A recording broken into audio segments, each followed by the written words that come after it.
3 weeks without talking can wreck a marriage quicker than any fight ever could. Amara knew this as she hooked her diamond earrings on. Looking at herself in the mirror, the lady staring back seemed risky tonight. Red lips, dark eyes, bare shoulders, except for the skinny straps of a dress that cost more than what most folks pay for rent each month. Red, the color of love, of danger, of blood. Minho hadn't really looked at her in 21 days. She'd counted every single one. Their fancy apartment had turned into a tomb of things they didn't say, each room full of echoes from talks they weren't having. He'd moved to the guest room the night after their fight, though fight was too big a word for what happened. There had been no yelling, no stuff thrown, no loud door slams. Just Minho's face going totally blank when he heard her phone chat with Ju. Then the soft click of a door shutting between them. That click might as well have been a gunshot. Since then, he'd gotten really good at being in the same place without noticing her. Breakfast in the kitchen while she was still asleep. Late nights at work that went past midnight. Messages sent through his helper instead of straight to her.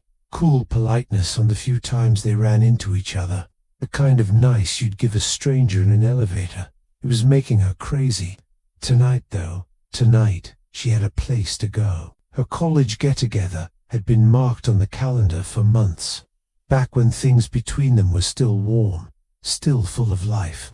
Back when Minho would have helped zip up this dress, his fingers staying on her back, his breath hot on her neck as he whispered all the reasons she should stay home instead. Amara stood up, smoothing the fabric over her hips. The dress fit like it was painted on, which was just what she wanted.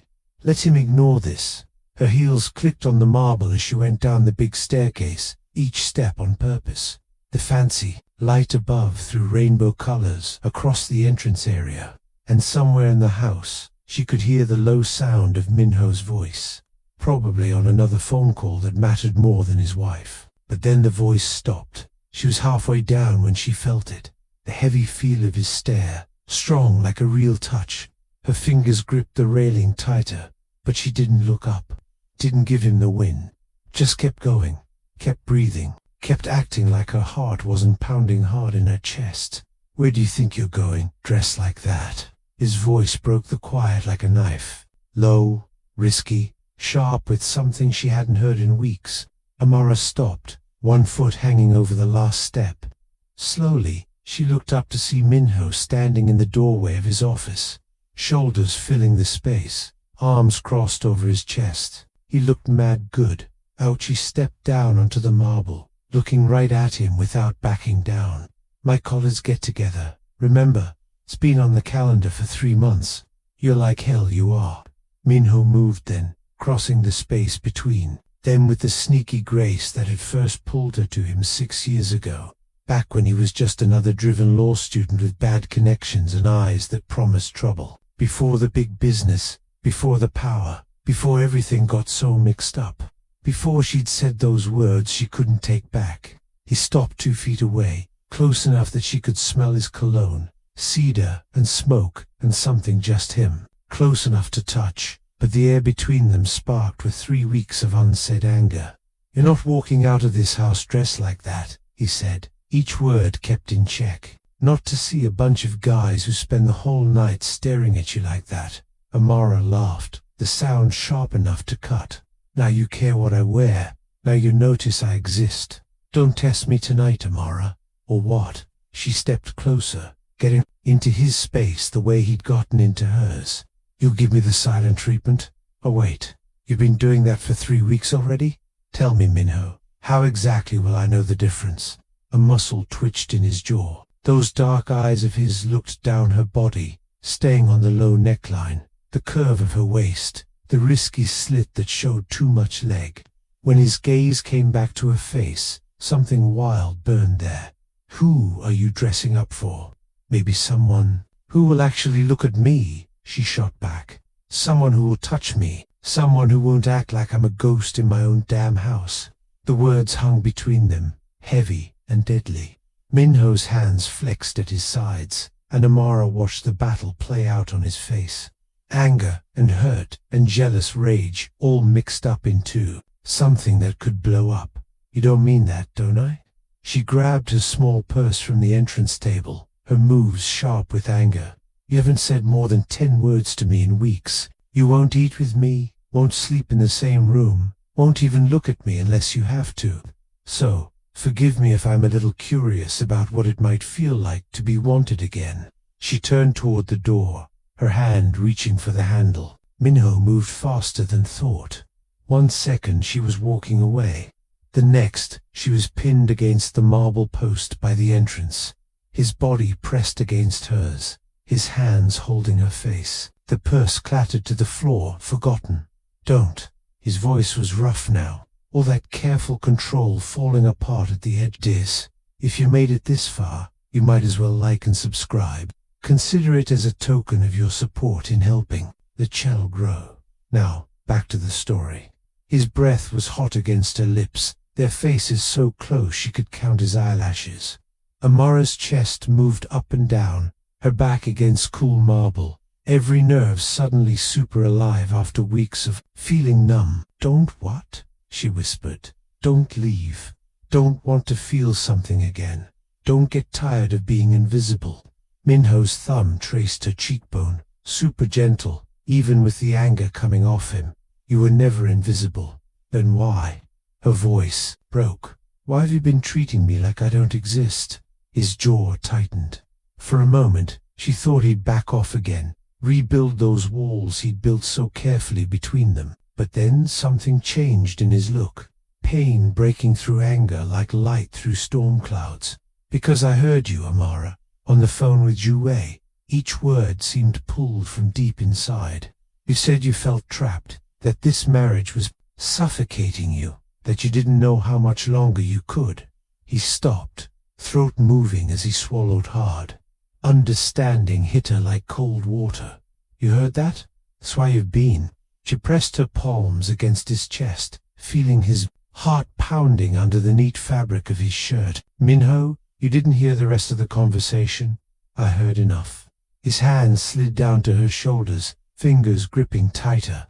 I heard my wife tell her best friend she wanted out. No. Amara shook her head, tears stinging her eyes.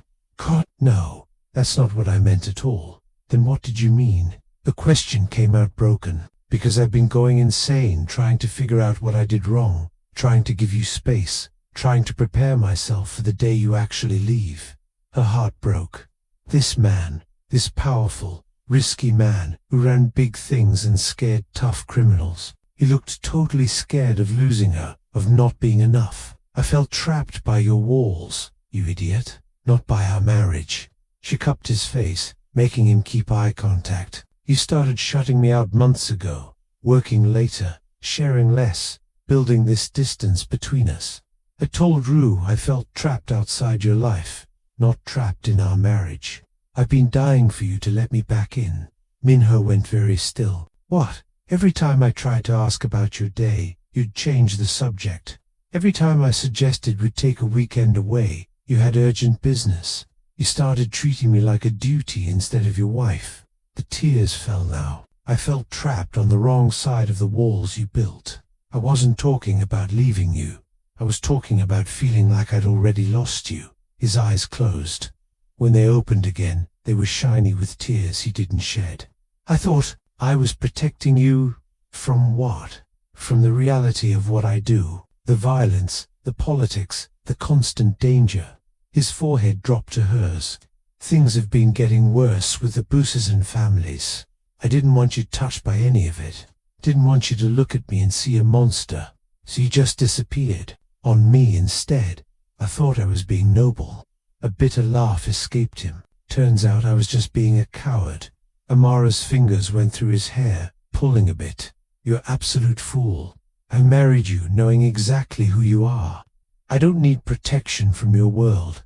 I need you to stop shutting me out of it. Azot, I was losing you. His voice broke completely. His 3 weeks have been hell. Every morning I woke up terrified it would be the day you packed your bags. Every night I lay awake knowing you were just down the hall, but might as well have been on another planet. You were losing me, she admitted. She's not the way you thought. I was drowning in your silence." Minho pulled back a bit, his hands holding her face like she was something special and easy to break. "I'm sorry, God, Amara. I'm so sorry. I was so sure you wanted space that I gave you notion. And then tonight, seeing you in this dress looking so beautiful, it hurts to breathe. About to walk into a room full of men who'd kill for a chance. There's only one man I want," she interrupted. "But he's been sleeping in the guest room for 3 weeks." Something changed in his look. The fear went away, replaced by heat that made her knees weak. His gaze dropped to her lips, then lower, following the low neckline of her dress with clear hunger.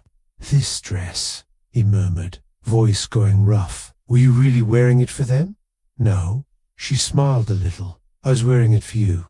One last desperate try to make you see me again. I see you." His thumb brushed her lower lip. "I've seen every inch of you for 6 years, and I'm still not satisfied. Still starving for more." "Then stop starving yourself." She arched against him. "Stop punishing us both." Minho made a sound low in his throat, half growl, half giving in. Then his mouth crashed against hers. 3 weeks of desperate wanting poured into one hot kiss. Amara gasped against his lips, her body lighting up like he'd lit a match to gas. This was what she'd been craving. Not the polite distance, not the careful staying away. This raw, eaten-up need that had always burned between them. His hands were everywhere, tangling in her hair, sliding down her back, gripping her waist like he was afraid she'd disappear. She kissed him back just as hard, pouring 3 weeks of hurt and loneliness and desperate love into every move. When they finally broke apart, both breathing hard, Minho rested his forehead against hers. His chest moved against her body, and she could feel his heart racing as fast as her own. "The reunion," she whispered, though the words felt meaningless now. "Forget the reunion." His lips traced her jaw, sending shivers down her back. "You're not going anywhere tonight. Possessive much when it comes to you."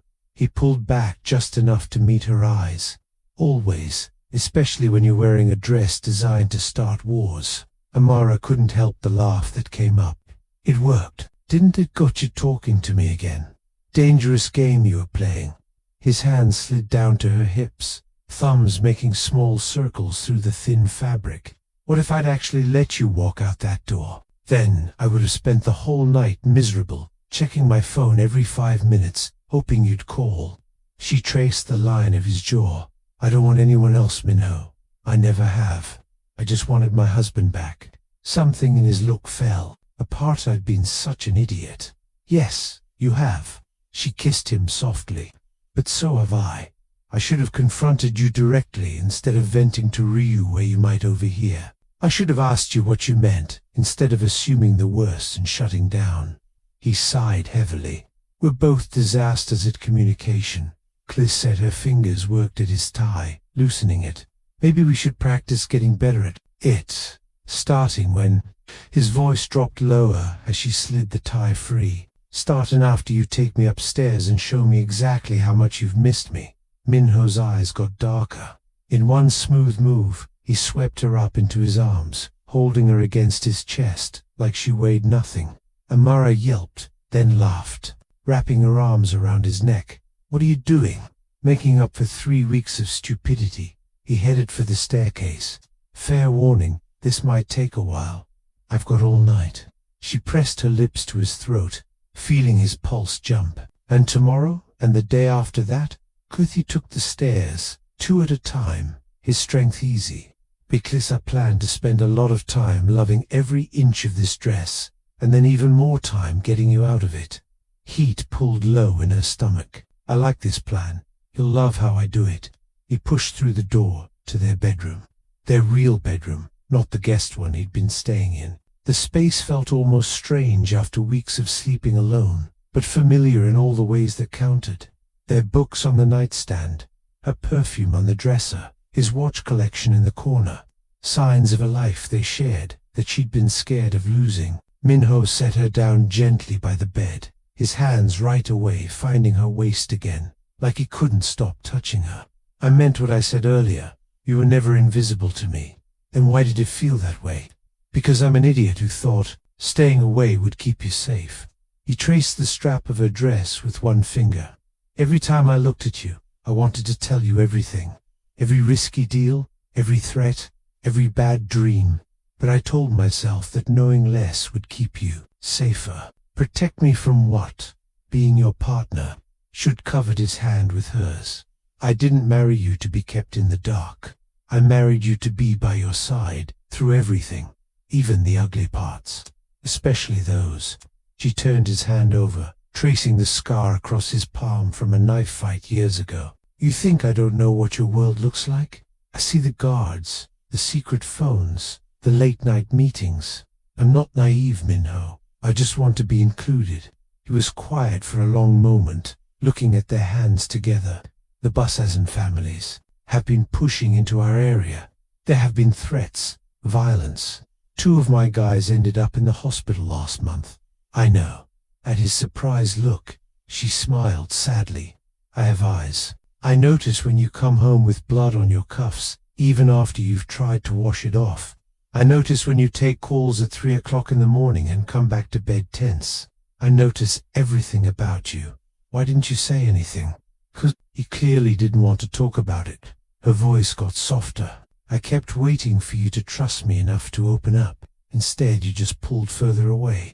Minho cupped her face, his look full of pain. I trust you with my life. I just didn't want to burden you with the weight of it all. Marriage means carrying that weight together. She leaned into his touch. Your burdens are mine. Your dangers are mine. Your world is mine because I chose it. I chose you, knowing exactly what came with it. I don't deserve you. Probably not. She smiled. But you're stuck with me anyway. Promise. The worry in his voice nearly broke her. I promise. She rose on her toes, brushing her lips against his. No more secrets. No more distance. No more sleeping in separate rooms and pretending we're okay when we're falling apart. No more, he agreed roughly. From now on, we face everything together. Everything, she confirmed. His kiss was different this time. Slower, deeper, full of promise and sorry and big relief. Amara melted into it, into him, feeling 3 weeks of cold finally melt between them. When he reached for the zipper of her dress, his hands shook a bit. Still nervous around me after 6 years, she teased gently. Terrified, he admitted. Terrified of losing this, losing you, screwing up again. Then don't, she guided his hands to the zipper. Stop overthinking, stop protecting me from yourself. Just be with me. The zipper went down her back, cool air hitting her skin. Minho's fingers followed it, careful and slow, like he was remembering every bone. The dress loosened, slipping forward, and Amara caught it against her chest. 3 weeks is a long time, she murmured, watching his face. I miss this. Missed you touching me like I'm something precious. You are. His voice was rough like soft cloth. The most precious thing in my world. She let the dress fall. Red silk pooled at her feet, and Minho's breath caught loud. His gaze looked over her. The black lace underneath, the curve of her waist, the long stretch of her legs, and those risky heels. When his eyes met hers again, they burned. 3 weeks, he repeated, voice tight. 3 weeks of torture, knowing you were down the hall, wanting you so badly I couldn't think straight. You could have come to me any time. She stepped closer, her fingers working the buttons of his shirt. I would have let you in. I didn't think. I deserved to. He breathed in sharp as her hands slid under the fabric, palms flat against his chest. Thought you hated me. I could never hate you. Button by button, she showed smooth skin and hard muscle. Frustrated, yes. Hurt, absolutely. But hate, impossible. His shirt joined her dress on the floor. Amara traced old scars she knew by heart. The bullet grazed below his ribs, the knife wound on his shoulder. The faded marks from a childhood she'd only heard about in bits. Each one a story, a piece of the mixed-up man she'd fallen in love with. I want to know about Bussasan, she said quietly. About the threats, about everything you've been carrying alone. Minho caught her hands, pressing them against his heart. Later, right now, I need to focus on you, on us, on making up for 3 weeks of being an absolute fool. We have time for both. We have the rest of our lives for both. He lifted her hands to his lips, kissing each knuckle. But tonight, I need to show you something I should have been showing you every day. That you're wanted, that you're seen, that you're mine, and I'm yours, and nothing else matters. Her breath caught Minho. I love you. The words came out raw and urgent. I love you so much it terrifies me. When I thought I might lose you, I couldn't breathe. I couldn't function. These 3 weeks have been the worst of my life, because I caused my own hell. Tears stung her eyes again. I love you too. Even when you're being an idiot. Even when you're shutting me out. Even when I want to strangle you. Especially then. Especially then. She smiled through the tears. Because underneath all the walls, and silence and stupid guy pride, you're still the man who brought me coffee every morning during finals week. Who learned to cook my grandmother's recipes because he knew I missed her. Who holds me through nightmares and makes me laugh when I'm stressed and looks at me like I'm the only person in the world who matters. His thumb caught a tear sliding down her cheek. You are the only person who matters. My empire, my power, my reputation. None of it means anything without you. And stop pushing me away when things get hard. Never again. He kissed her forehead, her cheeks, the tip of her nose. I swear to you, Amara, no more distance, no more silence.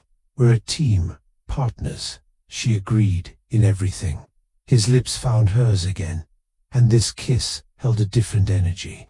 Not desperate or apologetic, but grounding, claiming a promise sealed. With touch, Amara's hand slid up his chest over his shoulders, threading through his hair as she pressed closer. Minho made a low sound of approval, his arms wrapping around her waist, lifting her until her legs wrapped around him without thinking. He turned, laying her on the bed with a gentleness that went against the hunger in his eyes. The silk sheets were cool against his skin as he followed her down, his weight settling over her in a way that felt like coming home. Still want to go to that reunion? He asked against her throat. What reunion? She arched into him, gasping as his lips found the sensitive spot below her ear. I have no idea what you're talking about. His laugh was dark and happy. Good answer. Besides, she tugged him closer, hooking her legs around his waist. I have much better plans for tonight. Tell me. His hands mapped her ribs, her waist, the curve of her hip. I want to hear you say it. A plan to remind my husband exactly what he's been missing. Her nails dragged lightly down his back, making him shudder. A plan to make him beg for forgiveness. I'm already begging. Not enough. She rolled them suddenly, using his surprise to flip their positions until she sat on his hips, looking down at him. This powerful, risky man, totally at her mercy, sent a thrill through her. You put me through 3 weeks of hell. Minho, you don't get off that easy. His hands gripped her thighs, eyes dark with want. Then punish me. Make me earn my way back into your good graces. Oh, I intend to. She leaned down, her hair falling like a curtain around them. All night long, Amara, she kissed him before he could finish, pouring every bit of love and frustration and desperate need into it. His hands roamed her back, pulling her closer, and she felt the last of the walls between them finally, completely fall. Hours later, Amara lay tangled in sheets that smelled like them. Sweat and perfume, and the aftermath of desperation, finally fixed. Minho's arm was across her waist, his chest pressed against her back, his breathing steady and warm against her neck. The city lights came through the curtains, making soft shadows across their bedroom. Everything felt different now, lighter, like they'd finally broken through to the other side of something that had been choking them both. You awake? Minho's voice was rough with tiredness. She laced her fingers through his belly. You are meow good. He pressed a kiss to her shoulder. I have 3 weeks to make up for. That was just the beginning. She laughed softly, snuggling deeper into his hold. I'm holding you to that. They lay in comfy quiet for a moment, just breathing together, being in the same space without walls or distance or fear. "Tell me about Busazan," Amara said quietly. "Please, I want to know what's been keeping you up at night." Minho got tense a bit behind her, but didn't pull away. "Progress. The Kim family has been making moves into our shipping stuff. They want control of the port paths we've kept for a decade." "How bad is it?" "Bad enough that I've had 2 triple security. Bad enough that I've been carrying a gun even inside the house." He paused. "Bad enough that I was terrified they might use you to get to me." She turned in his arms to face him. "Is that why you pushed me away?" Partly his hand cupped her cheek. "I thought if they saw distance between us, you'd be less of a target." Idiotic logic, I know. Extremely idiotic. She kissed his palm. "If anything, me being alone and cut off would have made me more open to danger. I realize that now." He looked hurt. "I wasn't thinking clearly. He's just reacting out of fear." "So, what's the plan? How do we handle the Kims?" His eyebrows went up. "We? Yes, we." She poked his chest. "You just promised we're a team. Partners in everything. So, what's our strategy?" Minho looked at her face. There's something like wonder crossing his features. "You really want to be involved in this? I really want my husband to stop treating me like I'm made of glass." She sat up a bit, the sheet pulling around her waist. "I can handle knowing about the dangers. What I can't handle is being kept in the dark while you take on everything alone." He was quiet for a long moment, then nodded slowly. "We're talking terms. There's a meeting set in 3 days. Neutral spot. People in the middle present. If we can agree on splitting areas, the fighting stops. And if you can't, then things get worse." His jaw tightened, which is why I've been so stressed. "Every choice I make affects not just me, but you, our people, our future. Then let me help you make those choices." She threaded her fingers through his hair. "2 heads are better than 1, and I'm smarter than you think. I know exactly how smart you are." He pulled her back down against him. "That's not the issue. The issue is me being a bossy idiot who thought keeping apart meant protection." "A reformed idiot," she teased. "Working on it." He kissed her temple. "I promise to include you from now on in everything. The good, the bad, the dangerous. That's all I ask." She traced patterns on his chest. "Well, that and for you to never sleep in the guest room again." "Never again," he agreed strongly. "I'd rather sleep on the floor in here than spend another night in that room without you." Drama queen. Your drama queen. He rolled them so he was over her again, his weight on his arms. "For better or worse. Remember." "I remember." She smiled up at him, heart full. "Through crime wars and talking fails and stubborn guy pride. That wasn't in our vows, it was implied." Her hand slid down his back. "Minho, I'm sorry, too, for not being direct about my feelings. For letting you overhear something out of context, instead of just telling you I felt cut off. We're both sorry." He kissed her softly. "We're both learning. We're both going to mess up again probably. But as long as we keep talking, keep fighting for this," he pointed between them, "we'll be okay. We'll be better than okay." She pulled him down for a deeper kiss. "We'll be unstoppable. Unstoppable," he repeated against her lips. I liked the sound of that. Outside, the city buzzed with late-night stuff.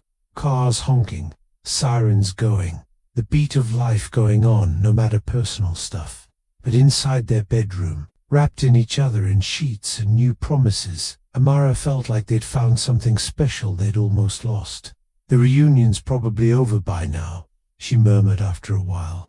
Shay Minho didn't sound sorry at all. "You miss seeing all your old friends." "Worth it." She traced his jawline. "I'd rather spend the night making up with my husband than chatting with folks I haven't talked to in years." Even in that incredible red dress, the dress did its job. She grinned. "Got your attention, didn't it?" "You always have my attention." He brushed hair back from her face. He would win her being an idiot and pretending otherwise. "You're all I think about, Amara. All I want, all I need." "Then show me." She pulled him closer again. His laugh was low and warm. Demanding tonight, aren't you? I have 3 weeks of demands. Her smile turned playful. Hope you're ready for you. Minho kissed her like she was air, and he'd been drowning always. And as the city lights made shadows across their bodies together, both of them knew they'd made it through the storm, stronger together, just as they were always meant to be. If this earned your like, give it one and subscribe so you're first to know when we drop something.